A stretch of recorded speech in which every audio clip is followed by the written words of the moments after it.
श्री गोपाळ कृष्ण भगवान की जय। लीळा नंबर 76। मेकरला बोने बायांची भेट। दुसऱ्या दिवशी सर्वज्ञ संध्याकाळी मेकरला पोचले। सर्वज्ञांच्या कमरेला एक वस्त्र श्रीमुकुटी, एक वस्त्र श्रीमुखात पानाचा विडा असे बाणेश्वराच्या देवळाच्या परकोटाच्या पश्चिमेकडील दरवाज्यात शिरताना डाव्या हाताकडील सोंडी पायऱ्याच्या आजूबाजूला हत्तीच्या सोंडी सारखे केलेले ओटे।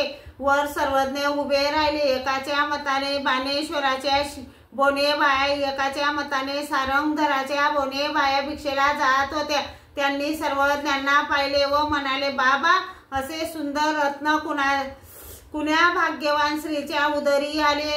अशी कोणती पापिनी आपल्या सुंदर मुलाला विसरली? सर्वज्ञांना विचारले, बा, आपण कुणीकडे येत आहात? सर्वज्ञांनी खुणेने दाखवले असे विदर्भाकडून। त्यांनी विचारले, आपले नाव काय? मोन्यदेव। सर्वज्ञांनी होकारार्थी मान हलवली। मग त्या बोनेबायांनी त्यांना आलेल्या लाडूंपैकी एक लाडू आणून सर्वज्ञांना दिला।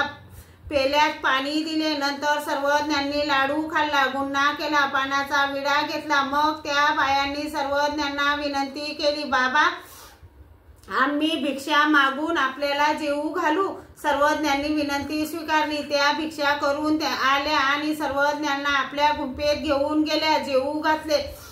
सर्वज्ञांनी गुन्हा केला, पानाचा विडा घेतला। त्यांनी सर्वज्ञांना विनंती केली, बाबा, आपण जोपर्यंत ह्या नगरात आहात तोपर्यंत आम्ही आपणास रोज संध्याकाळी भिक्षा करून आल्यावर असेच जेवू घालू। सकाळी मात्र पाणी भाताचे जेवण देऊ। भैरवाच्या देवळात झोपावे, इतर कोणाला काही म्हणू नका, आम्हाला आपलेच म्हणावे। सर्वज्ञांनी त्यांची विनंती स्वीकारली। श्री गोपाळ कृष्ण भगवान की जय।